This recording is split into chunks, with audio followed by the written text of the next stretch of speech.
In the beginning, the gods died. Or perhaps they lied. Or maybe we killed them. Every world begins with a story that it cannot let go of. A dark truth. A beautiful lie. A wound that was never closed. That's your founding myth. And without one, your world has no pulse. Just names and maps and dust.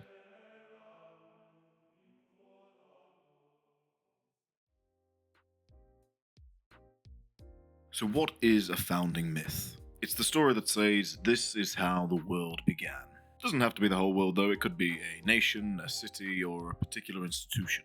It serves to legitimize its existence and reinforce its values. Not just physically, but spiritually, morally, and cosmically. It could be truth, it could be propaganda, it could be a sacred lie that no one dares to question. But they all serve a similar purpose. They shape the collective identity of your world and its connection to its past. Real life and real cultures are full of them.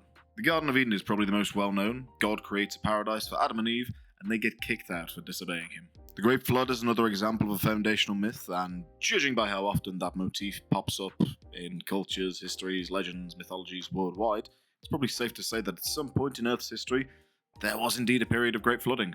Romulus and Remus, another wonderful foundation myth. Twin brothers, sons of a mortal woman and the god of war Mars. Their uncle Amulius feared that one day they would overthrow his kingship, so he ordered them abandoned by the river Tiber. A she-wolf found them and nursed them back to health, and eventually they were also found and then raised by a shepherd and his wife.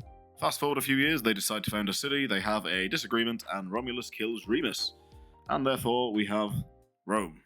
Ragnarok is one of the central myths in Norse mythology that depicts the ultimate destruction of the cosmos and then its rebirth. It begins with dark prophecies and the murder of Baldur the Bright by the trickster god Loki. It ends with the death of the gods. Odin being eaten whole by Fenrir, Thor and Jormungandr battling each other to the bitter end, and Freya and the fire giant Surt doing great battle together. When the world is consumed by fire and floods, a new world is reborn in its place, containing two humans, Ask and Embla, and a bunch of the gods that survived Ragnarok. Each one of these foundational myths told people where they came from and what went wrong. In fiction and in world building, they are just as vital. Tolkien's Ainulindale tells how a class of mythical beings, the Aina, created a great song which shaped the cosmos. The creator Eru Ilúvatar weaves this great symphony supported by all of these beings. However, there is one fella, a guy called Melkor, who sings discordantly and therefore introduces evil into Ea, the land that contains Middle-earth, and pretty much starts off all the bad things that happen for the first, second, and third ages. The breaking of the world in the Wheel of Time acts as this sort of historic cataclysm. Male Aes Sedai destroyed much of the world using the One Power, ending the Age of Legends and then beginning the Third Age. Dungeons & Dragons has many creation myths, some of which contradict each other, some of which are no longer considered canon in the lore, and, some which various different groups within the Dungeons & Dragons universe disagree on. These myths are more than just background lore, they make up the spine of your world.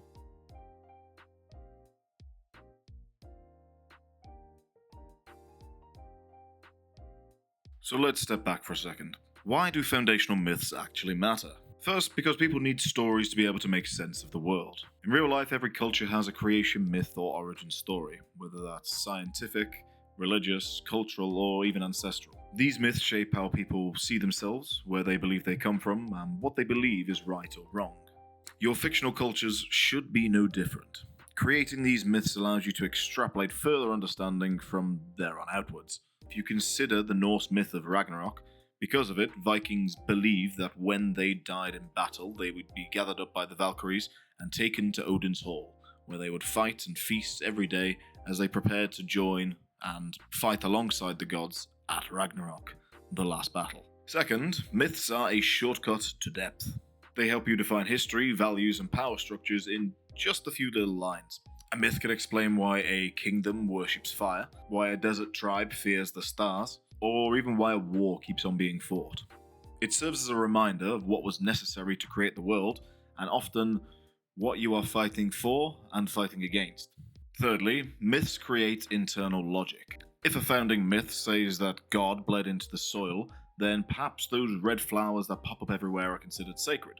If a myth says that the world was stolen from its creator, then perhaps the ruling classes and the religious classes hide certain knowledge from the rest of the population. If a tribe believes that a sea is the grave of the first god, then maybe that affects them culturally. Maybe they never learn to swim, maybe they never build any navies, maybe they fear large bodies of water. If your creation myth says that woman was created from man, and then that woman doomed mankind by eating a forbidden fruit,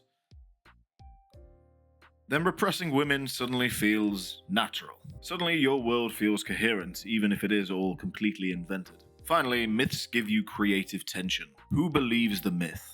Who doubts it? What if it has been twisted over time, or was never true in the first place? In the Silmarillion, the elves have a divine narrative of the world's origin, but Morgoth rejects it, twists it, and tries to remake the world in his own image. Even among the elves, some follow the Valar faithfully, while others question their authority. That disagreement defines thousands of years' worth of Tolkien stories. In Mistborn by Brandon Sanderson, the Lord Ruler is worshipped as a god-king, the hero of ages that saved the world. That's the myth that every citizen is taught. But over time, cracks in that myth start to appear. The world does not feel particularly saved. The sun is red, ash falls from the sky, life is hard and unjust. Spoiler alert for those who've not read the Mistborn trilogy, the myth was a lie. The Lord Ruler was not a savior, he hijacked the prophecy to gain power for himself. What began as a divine narrative is now exposed as propaganda. And once that lie collapses, the entire order of the world falls with it. Now your setting isn't just colourful, it's political, religious, and contested. So no, your founding myth doesn't have to be true, it just has to matter, particularly to the people living in your world.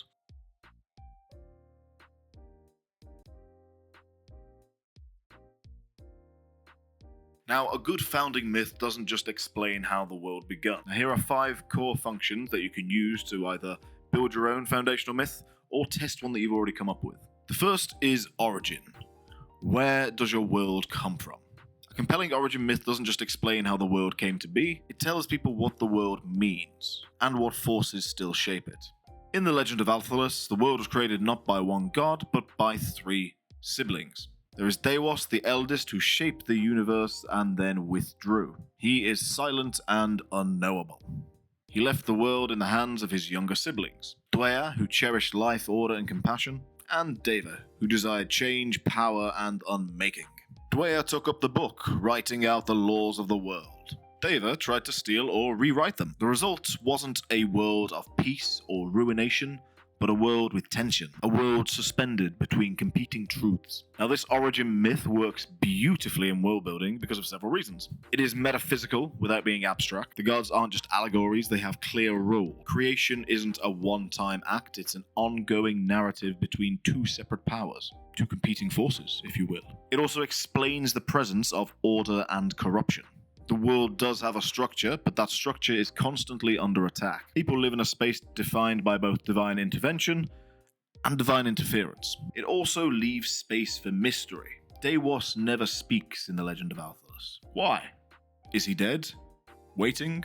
Watching? That silence gives your world a lot of space for prophecy, schism, and interpretation. This structure is ideal for a world where magic is based upon language or divine law. Belief can literally shape reality, and history is a battleground between 2 competing stories. The second core part, your moral code. What values or sins are baked into your foundational myth? Founding myths don't just explain what happened, they tell people what matters. What is sacred, what is shameful, what are you expected to live up to, or what are you expected to avoid? These myths often serve as the moral foundation of a culture. Even if few people believe the literal interpretation of the myth, it does define what is good and evil, what is honorable, and what is taboo. As an example, let us look at Adam and Eve as a moral blueprint. The myth of Adam and Eve isn't just about the first humans who ate fruit. No, it is a compact moral code put into a narrative, and for over 2,000 years it shaped law, theology, gender roles, and customs across vast parts of the world. Now, in case you don't know about the Adam and Eve myth, let's summarize it very quickly.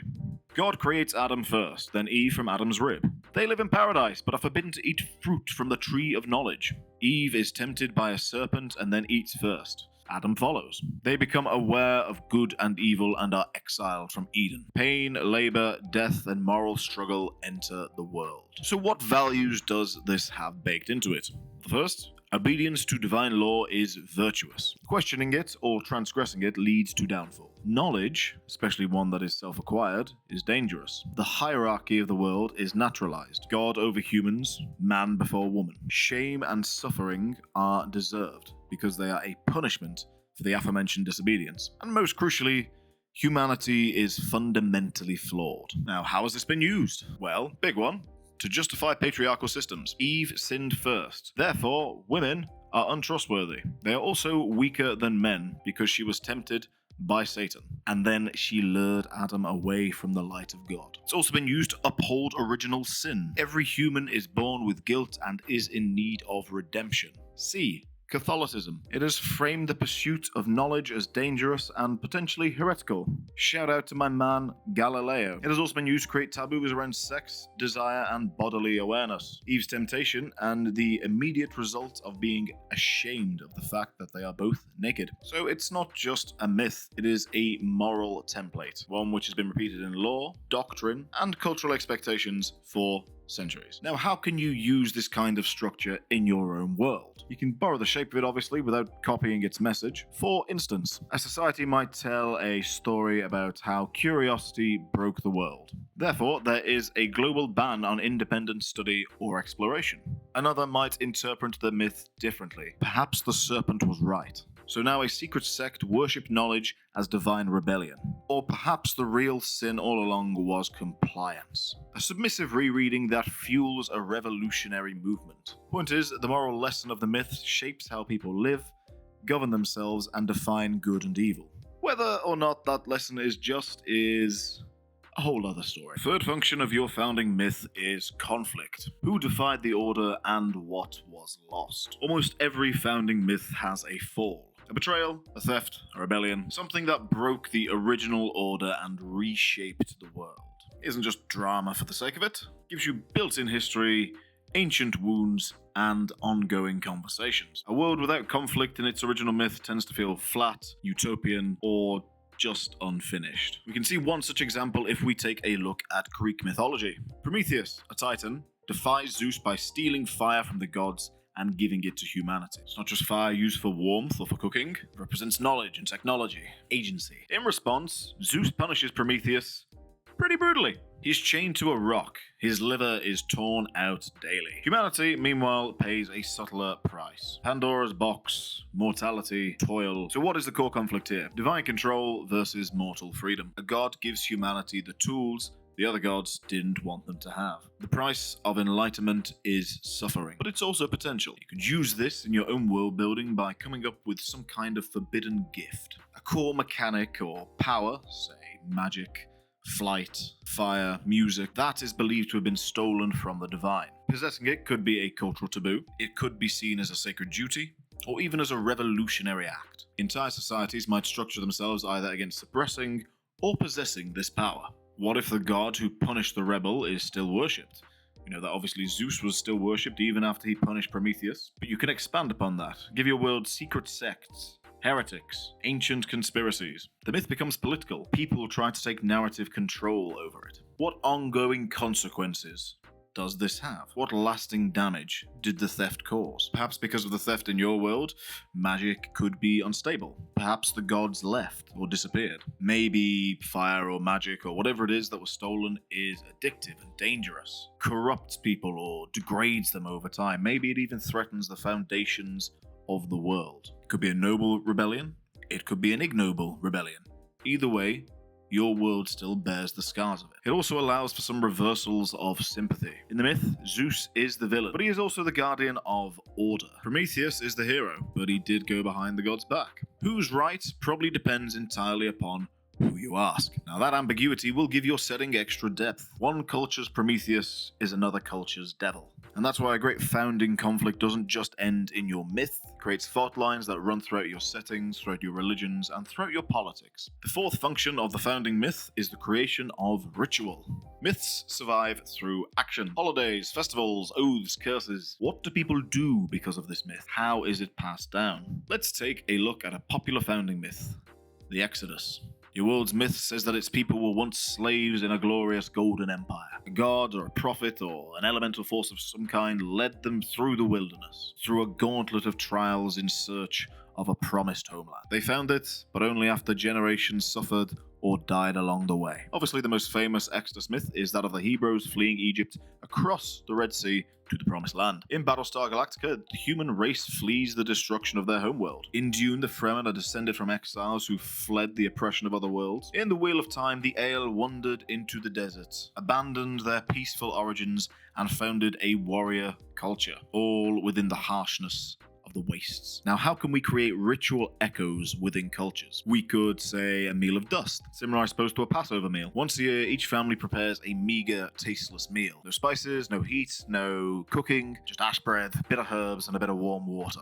They eat in silence, seated upon the ground. For punishing themselves, but it is to remember something. What are they remembering? The years that their ancestors spent wandering through the wastes. Going off the same sort of vibe, why not have a pilgrim's path? Every child who nears adulthood must walk along the old road. The old road traces a portion of the original journey made by their ancestors so very, very long ago. They don't carry any tools, they don't carry any maps, they don't carry any bit of help whatsoever. Just the prophecy that was given to them. Perhaps some of those children never return from their wandering in the wastes. Those that do earn certain rights. Perhaps they get to speak in council or in meetings or whatever. Can expand it even further. At birth, a child is not anointed with oil, but a sprinkle of sand. The sand is sacred, said to have been collected from the wasteland that delivered them. It is a reminder to the newborn and, more importantly, to the people around that newborn, because obviously the newborn's going to be there like, not really knowing what's going on.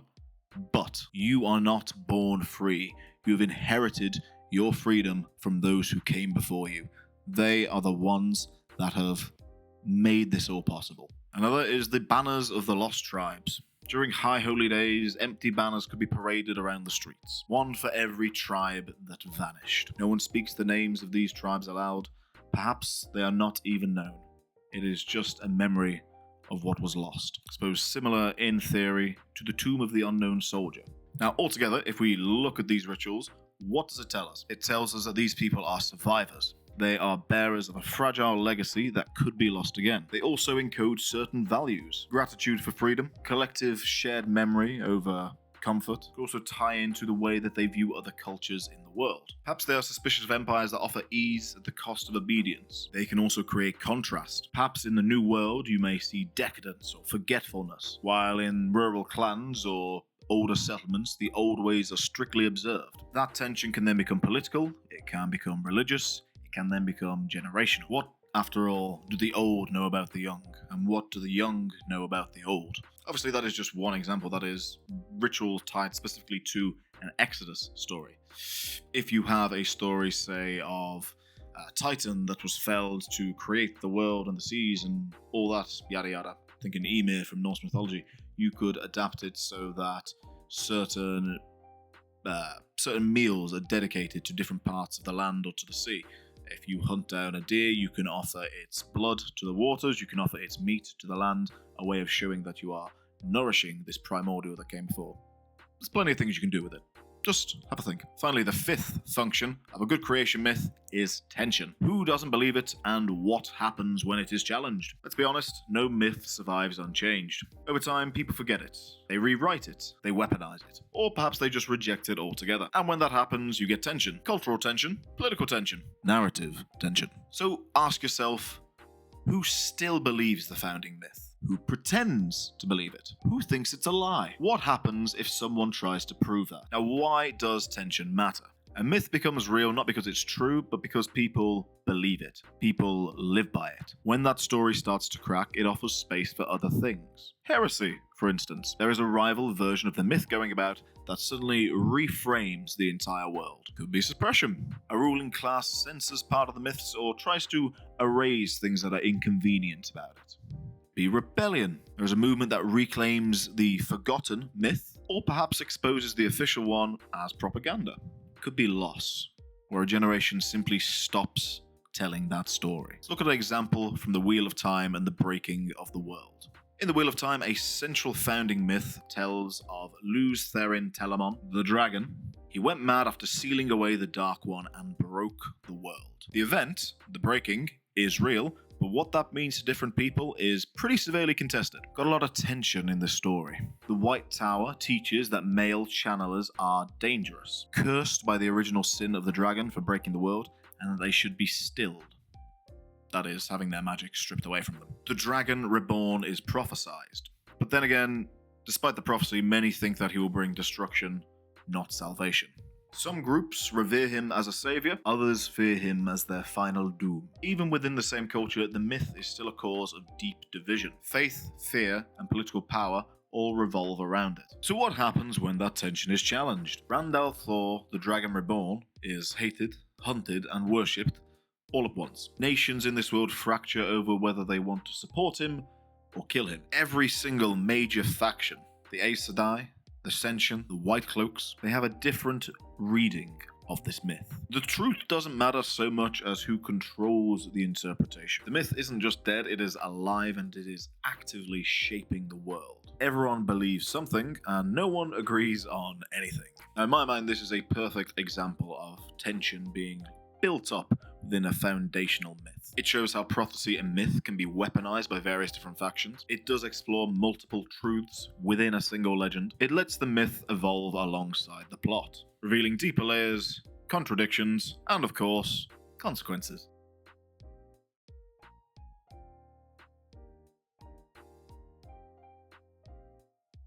So, how do you create a founding myth? A good founding myth, in my opinion, only needs three things: a shape, a secret, and a perspective. Now, the first thing that you want to do is pick a shape. This is one of the classic myth structures. This will define the emotional tone and narrative frame of your world's origin story. The best ones are creation, something is made from nothing. Cataclysm, something perfect is broken. Rebellion, the world was stolen from its maker. Sacrifice, something had to die for the world to live. The structure sets the stakes, so do pick one that fits your setting's tone. Step 2. Ask yourself these 3 prompts. They will help you find the moral weight, mystery, and narrative fuel behind your myth. 1. Who made the world, and who says so? Is that a divine revelation? Is it a state-mandated truth? Or is it an oral tradition passed down through generations? 2. What truth was hidden, buried, or punished? What details were erased to protect someone's legacy or someone's power? 3. What are the echoes of that story today? What do people still do because of it? What do they fear? What do they celebrate? Step 3. Filter it through perspective.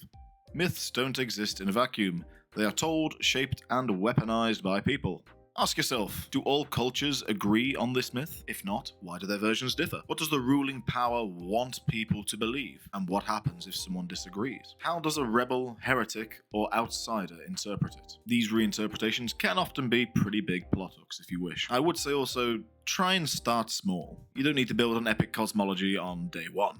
Try writing something in 2 or 3 lines, something that a farmer might tell their children. That's enough to imply a whole world. Obviously, you can expand on it later, but if you nail the tone, the weight, and the lie, it'll stick. So whether your myth begins with a thief of fire, a broken sky, or maybe even a vanished god, what matters is how it echoes forward. In your map, your rituals, your rebellions. Your challenge is to write a short myth, just 2 or 3 lines, that defines the origins of your world. Be it creation, rebellion, forgetting, sacrifice, etc., etc. Be beautiful, horrible, whatever. It's got to be something that your world remembers. Once again, thank you very much for joining me on this episode of World Building Mastery. It is a pleasure to sit here and spend time with you all. Yes, I'm terrible at ending these videos. Please do give us a like, subscribe, drop a comment, all that stuff. Cool. Thank you. See you next time. Ta-ta.